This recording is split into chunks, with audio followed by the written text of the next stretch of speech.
ठंड के मास हो और बगिया घरे घरे नहीं बने ई भइए नहीं सकै छी।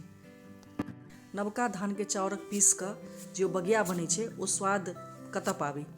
तऽ बगिया खाए के मन तऽ होइए लेकिन बनायब केना कऽ।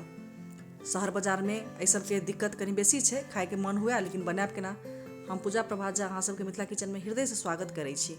आइ अपने सब लए कुर्थी दालि के आ गुड़ के बगिया बना रहल छी कि मिल के पिसायल आटा से केना घर में बना सकै छी आ कुर्थी दालि केना घर में भूजि कऽ ओकरा उसैन कऽ केना कऽ बनाबै छी से हम घर में बगिया केना कऽ बनबै छी से मिथिला किचन में अहाँ सबसँ हम साझा कऽ रहल छी। यदि नीक लागे तऽ वीडियो के शेयर अवश्य करब आ साथ ही यूट्यूब चैनल और मिथिला किचन पेज के बेसी बेसी फॉलो और लाइक आ यूट्यूब चैनल के सब्सक्राइब अवश्य करब। तऽ चलू बनाबै छी बगिया। हम कुर्थी के दालि लेने छलहुँ हैं 2 कप, हम 250 ग्राम हम कुर्थी के दालि लेलहुँ हैं जकरा खूब बढ़िया से बिछलिए। कुर्थी दालि में बहुत रास पाथर सब रहै छै तऽ ओकरा पाथर आ कुर्थी दालि एके रंग देखाय में लगैत रहै छै, ओकरा खूब बढ़िया से अपना सबके पहिले बिछबाक छै। खास कऽ हुए तऽ स्टील वाला थारी में बिछी जैसे अहाँके जल्दी पता चलत कि पत्थर कुछ छै। एकरा खूब बढ़िया से साफ कर लेलिए और एकरा हम भूजि जेना अपना सब दालि सब भूजै छियै तहिना एकरा भुजनाइ छै, लेकिन झूर कऽ के नहीं भुजबै किया तऽ उसनै के छै अपना सबके कनी सुगंध आबऽ लागे आ रंग परिवर्तन होबऽ लागल, एकदम लाल होबऽ लागल आ तकर बाद की तऽ पटपटा लागत आ कुर्थी फूलऽ लागत। जखन बढ़िया से भुजा लगै छै तखन कुर्थी फूलऽ लागै छै आ रंग जे छै से परिवर्तन होबऽ लागै छै, लाल होबऽ लागै छै।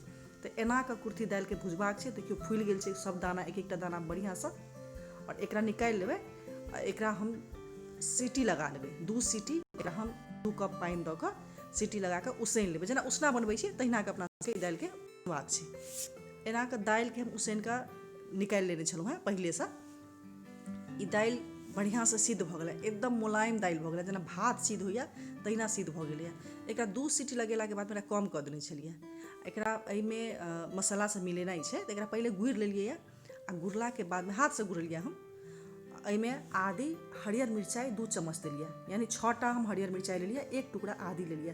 अहाँ एहिसँ बेसियो करू दऽ सकै छियै अगर इच्छा हुए तऽ। एहिमे धनी पात जे हरियर धनी पात होइ छै से दऽ सकै छियै आ हरियर लहसुन के पात सेहो, आ नहीं तऽ लहसुन कुचि कऽ सेहो दऽ सकै छी यदि लहसुन खाइत होइ तऽ। हम एहिमे लहसुन नहीं देलहुँ हैं। आ 1 से 2 चम्मच मात्र सरसों के तेल देनाइ छै, 1 चम्मच स्वाद अनुसार एहिमे नून देबाक छै। एकरा खूब बढ़िया से सानि देलिए और सानला के बाद में एकरा कनी काल ठंडा होइ लए छोड़ि देबै, जैसे कि एखन जे सानबै ने तखन कनी गील रहै छै, एकरा राखि देबै एखन।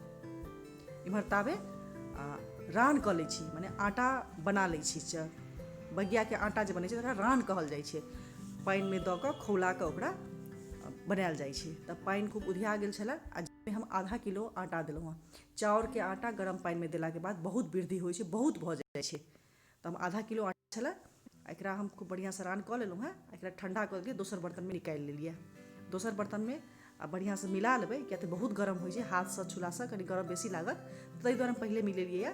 और जते भऽ सकै हाथ जते बर्दाश्त भऽ सकै तखने अपना सबके एकरा सानबाक छै। ठंडा भेला के बाद ई कड़ा भऽ जाइ छै तऽ नीक से ई सनाइ नहीं छै, मुलायम नहीं बनत। कनी कनी हाथ में ठंडा पानि के छींट मारि लेबै जैसे कि हाथों नहीं पाके। और एहिमे पानि के आवश्यकता अगर यदि पड़े तऽ ओहो पानि के काज कऽ लेतै। ओहिसँ अपना सबके नरम मुलायम जेना चाउर के रोटी के लेल आटा सानै छियै तहिने एकरा सानै के छै। एकरा तरहती मैल मैल कऽ, किया तऽ बीच में जते सूखा आटा रहै छै ओ गुठली भऽ गेल रहै छै, ओ अहिना सूखे रहै छै तऽ ओकरा दबेबाक आवश्यकता रहै छै। ओकरा बढ़िया से मिलेबै तऽ खूब बढ़िया से आटा मिल जायत। एना कऽ पानि हल्का हल्का ठंडा पानि दऽ कऽ हाथ में खूब बढ़िया से मिला रहल छी। मिलेला के बाद में एकरा कनी ठंडा होबऽ देबै। बेसी ठंडा भेला के बादो में बगिया बढ़िया से नहीं बनै छै। तऽ अपना सबके जे काज करबाक रहै छै से संगे लागल करबाक रहै छै। आटा सानि कऽ बेसी काल राखि देबै तऽ टटा जायत, तऽ ओ बढ़िया से बगिया नहीं बनत, बगिया फाटि जायत। बगिया के हम मोमो बर्तन में बना रहल छी, जाहिमे मोमो बनै छै। एकरा भाप से बनेबै, माने स्टीम कऽ के बनेबै। एकरा नीचा में बड़का वाला मोमो के बर्तन लेलहुँ हैं जाहिमे राखि कऽ करबै और नीचा में पानि धऽ देबै बेसी कऽ। और पानि खोलला के बाद में ई मोमो के जते भी स्टेन होइ छै, जाली वाला होइ छै, सेटा भूर रहै छै, ताहिमे धऽ कऽ बनेबै। 5 मिनट में खूब बढ़िया अहाँके बगिया सिद्ध भऽ कऽ निकलि जायत आ फुटबो नहीं करत। पानि में फूटे के संभावना बेसी रहै छै कि फुटि जाइ छै, तऽ ओ फूटत नहीं। ओ मोमो के अहाँ चाहे पानिओ में दऽ कऽ बना सकै छी, जेना पानि में खौला कऽ छानि कऽ निकालै छी तहिनो कऽ। और अपन जतेटा के अहाँ बगिया बनाबऽ सकी, छोट बड़ जेहन हुए। हम ओना दालि के बगिया जे होइ छै से कनी बड़का होइ छै आ गुड़ के बगिया कनी छोट होइ छै। तो कनी बड़के बड़के हम लेलहुँ हैं, जैसे कि दालि बाहर नहीं निकले ओहि हिसाब से ओकरा बढ़िया से बीच में भर देलिए और ओकरा हाथ आ आंगुर के सहायता से गोल करैत आटा के मिलाबते एकरा ओकर आकार देनाइ छै बगिया के, जे दुनू कोना जे छै आंगुर लऽ कऽ ओकरा कनी लम्बा कऽ लेबै और बीच में ओकरा दबा देबै। खूब बढ़िया से दबेला के बाद में खूब बढ़िया बगिया के आकार भऽ जाइ छै। एना हम सब बगिया के तैयार कऽ रहल छी। ओना देखे में बुझाइ छै जे कनी झंझट होइ छै, लेकिन एकरा की छै कि तरहत्ती आ आंगुर से करबाक रहै छै। एना दबा देलहुँ तऽ तरहत्ती आ आंगुर से जे हाथ से मिलेबै हल्का हल्का हाथे तऽ ओ आटा गील रहै छै, सिद्ध कयल रहै छै, आटा रहै छै सिद्ध भेल तऽ ओ खूब बढ़िया से अहाँके मिल जायत। खूब बढ़िया से एकरा दुनू कोना के मुँह के मिला लेलिए और एकरा बीच में खूब बढ़िया से एकरा दबा देबै, जाहिसँ दाइलो निकलबो नहीं करत। अहिना के गुड़ो के जते बगिया बनेबै तऽ अहिना के बनेबै, लेकिन गुड़ के बगिया कनी छोट छोट बनै छै। अहिना के सबटा बगिया हम बना कऽ तैयार करब। ई कुर्थी दालि आदि हरियर मिरचाइ देल बगिया बड़ स्वदगर होइ छै।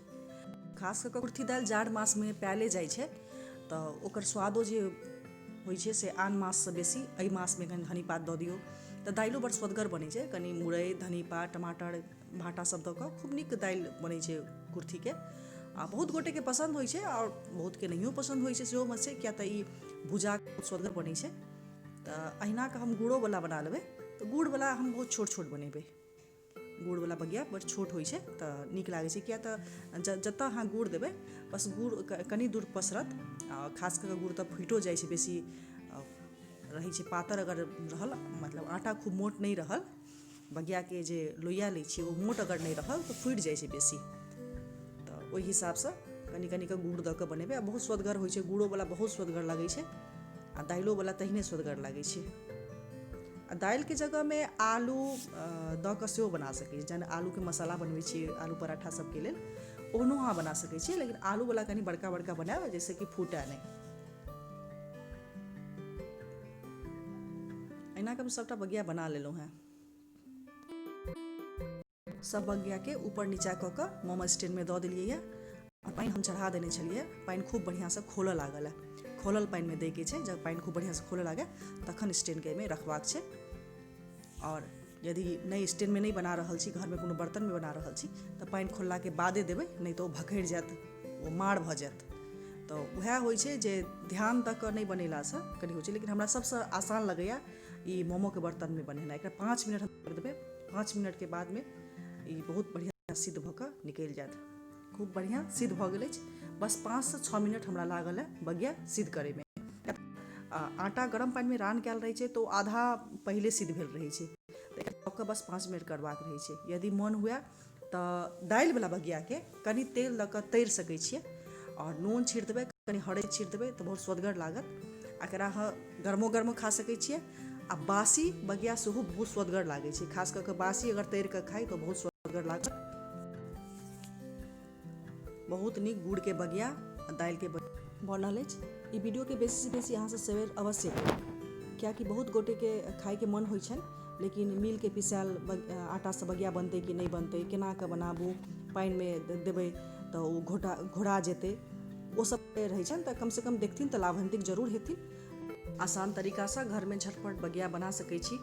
दालि के बनाबू चाहे गुड़ के बनाबू, और मन हुए तऽ कनी तैर के खाओ आ नहीं तो ओहिना खाओ। खास कऽ ई बगिया तऽ बसिया जे होइ छै से घर घर और नीक लागै छै, और एकटा धनिया पात के चटनी के साग में तऽ एकर स्वाद आर बढ़ि जाइ छै।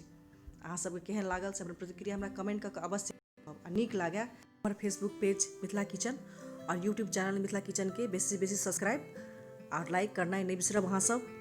पूरा वीडियो देखे के लेल कोटि कोटि धन्यवाद। जय मिथिला, जय मैथिल।